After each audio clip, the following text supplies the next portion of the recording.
নির্বাচন যেহেতু স্থানীয় পর্যায়ে নির্বাচন, এই সকল নির্বাচনে যেহেতু কাউন্সিলররা থাকেন, মেয়র প্রার্থী থাকেন, আমার ধারণা যে নির্বাচনটি পুরোটাই সুষ্ঠু নির্বাচন হবে। দলীয় প্রতীকটি আসলে স্থানীয় পর্যায়ে নির্বাচনে দলীয় প্রতীকটি একটা ঝামেলা হয় যে রিসেন্টলি আমাদের দলে এই দলীয় প্রতীকটি পাওয়ার জন্য মূলত যাদের কাছে প্রচুর টাকা পয়সা থাকে, হাইব্রিড যারা ব্যবসায়ী, তারা করে কি ঢাকা থেকে কোনো না কোনোভাবে নৌকা প্রতীকটি কবজা করে। তাতে হয় কি আমরা যারা তৃণমূলের অথবা আমি ছাড়া অন্য যারা তৃণমূলের জনপ্রিয় প্রার্থী থাকে তারা এই নৌকার দৌড়ে হেরে যায় এবং নির্বাচন করতে পারে না। তো সেই ক্ষেত্রে এই প্রতীকটি না থাকাতে জনপ্রিয় প্রার্থীরাও নির্বাচন করতে পারবে। একটি বিষয় যে আমি একটি রাজনৈতিক দলের অনেক দিনের কর্মী, মূলত আমার দল আমাকে প্রেজেন্ট করবে, তো আমি আমার এই দলের সঙ্গে সম্পৃক্ত অনেক দিনের এবং দলের নেতা কর্মীদের আমার প্রতি এক ধরনের সিম্পিতি আছে। আর ভোট কালেকশনটা করে দল, তারপরে সেই সাথে ব্যক্তি ইমেজ, লোকটি সৎ কিনা, লোকটির জীবনচারণ কেমন, রাজনীতি কোনো রকমের চাঁদাবাজি করে কিনা, এই সকল বিষয় নিয়ে একজন প্রার্থী নির্বাচনে দাঁড়ায়। তা নিয়ে আমার নিজে পেটাবো না। আমার মনে হয় যে একজন ত্যাগী বলে সবাই, কর্মীকে আমার পক্ষে ভোট আসবে বলে আমি আশা করি। আপনি জানেন তো যে পৃথিবীর আমার ময়মনসিংহ শহর নবম ধীরলয়ের শহর। একটি বিষয়ে যে লাভ হয়েছে যে ময়মনসিংহের নাম ওয়ার্ল্ড ওয়াইড জানে এখন, ধীরলয়ের কারণে।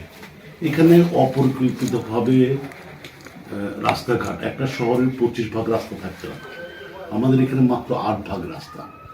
এই 8 ভাগ রাস্তার পরে আপনি যদি প্রত্যেকটার অটো, টেম্পু এগুলোকে যে সিরিয়ালি সাজান, দেখবেন একই জায়গা থাকবে না। আপনাকে স্পেস রাখতে হবে, আপনাকে নতুন রুট করতে হবে, নতুন জায়গা সৃষ্টি করতে হবে।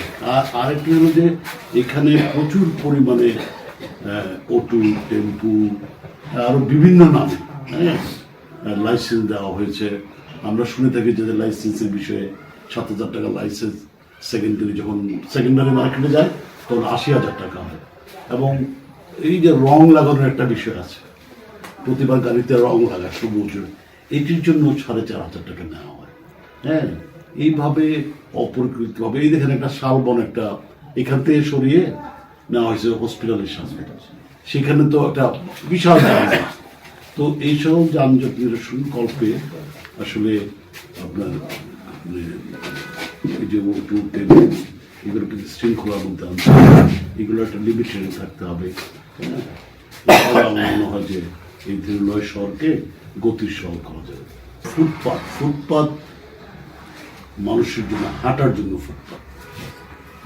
এখন প্রতিটা ফুটপাতে আমাদের জানা মতে ফুটপাতে যদি কোনো দোকান থাকে, সিটি কর্পোরেশনের লোকেরা ঘুষ খায়, পুলিশ ঘুষ খায়, ওখানকার লোকাল নেতারা ঘুষ খায়। তো এই সব মিলেই ফুটপাতটা দখল হয়। একজন নগর সেবক যিনি হবেন, ওনার দায়িত্ব তার ফুটপাত দিয়ে তার লোকজন যাতে হাঁটতে পারে, একটা সামাজিক ব্যাধি। আর একজন নগর সেবকের হাতে এমন কোনো অস্ত্র থাকে না, আইন থাকে না। এটি একেবারে পারফেক্টলি আইনগতভাবে এটি পুলিশের কাজ। তবে আপনি যদি সামাজিকভাবে একজন নগর সেবকের, একজন মেয়র, একজন কাউন্সিলর পারে সচেতনতার ভিত্তিতে তার এলাকায় যাতে মাদক বিক্রি না হয়, মাদক সেবন করতে না পারে, এই বিষয়ে সচেতনতা তৈরি করা যেতে পারে। আপনি সম্ভবত যদি কখনো সিলেট যেয়ে থাকেন, আমি রাজশাহীর কথা বাদিয়ে দিলাম, আপনার পরিষ্কার পরিচ্ছন্নতা, ময়মনসিংহ শহরটি একেবারে ধুলিময়, নোংরা, আবর্জনা স্তূপ কোথায় নাই। তো এইটি আপনি যদি সিলেটে যান তো একই। তো সিলেটের মেয়র আরিফুল হক কিভাবে পারলেন তার নগরীটি পরিষ্কার রাখেন? এখানে কেন হচ্ছে না? নিশ্চয়ই কোথাও না কোথাও গলদ আছে। হ্যাঁ, একটি জিনিস খুব ইম্পর্টেন্ট, সেটা হলো যে আপনি কাজ করবেন, মানুষকে সম্পৃক্ত করতে হবে। আপনি যে মানুষকে সম্পৃক্ত করতে না পারেন, আমি একটা কথা হবে, আপনি যখন একটা রুট করবেন, আপনি আমি মেয়র হলাম, আমি একটা দলের প্রতিনিধি, আমি আওয়ামী লীগ থেকে ধরে নির্বাচিত হলাম। আমি যখন কোনো কাজ করব, আমার দল দায়বদ্ধ থাকবে, আমার দল ক্ষতিগ্রস্ত হবে। আমি যদি কোথাও কোনো একটা রোডও করি, তাহলে ওখানকার যে আমার দলের লোকদেরকে জিজ্ঞেস করবো যে হ্যাঁ, এই রুটটি রক্ষণাবেক্ষণের দায়িত্ব অথবা এই রুটটির সঠিক কাজ হচ্ছে কিনা সেটি অবলোকন করার জন্য। এই যে ট্যাক্স বাড়ানো হয়েছে, হোল্ডিং ট্যাক্স, এটি অবশ্যই উচিত ছিল দলের, যেহেতু তিনি দলের মেয়র, দলের সঙ্গে কথা বলা উচিত ছিল যে মানুষ কতটুকু সহনীয় পর্যায়ে নিতে পারবে। অতএব এইসব বিষয় আরেকটা দেখেন, আপনার অট্টালিকা হবেই, বড় শহরে বহুতল ভবন হবেই, কিন্তু আপনি সেটা যদি অপরিকল্পিতভাবে করেন, আমি একটা স্লোগান বলছি যে আমাদের সন্তানরা আকাশ দেখতে চায়, আমাদের সন্তানরা নিঃশ্বাস নিতে চায়। হ্যাঁ, আসলে একটি ধূলিকণাপূর্ণ সুস্বাস্থ্যকর নগর গড়ে তোলা উচিত, এবং সেটি সম্ভব সকলের সহযোগিতা। নগর প্রতি চাও পাও না, একটা জিনিস আপনার মানে এটা বলে আমি আমাদের দেশের কথা, নগর পিতা, এটি আসলে একটা ঔপনিবেশিক কথা। আমরা চাই নগরের সেবক হতে। হ্যাঁ, একেবারেই ঔপনিবেশিকতা, নগর পিতা, ফাদার অফ সিটি নট।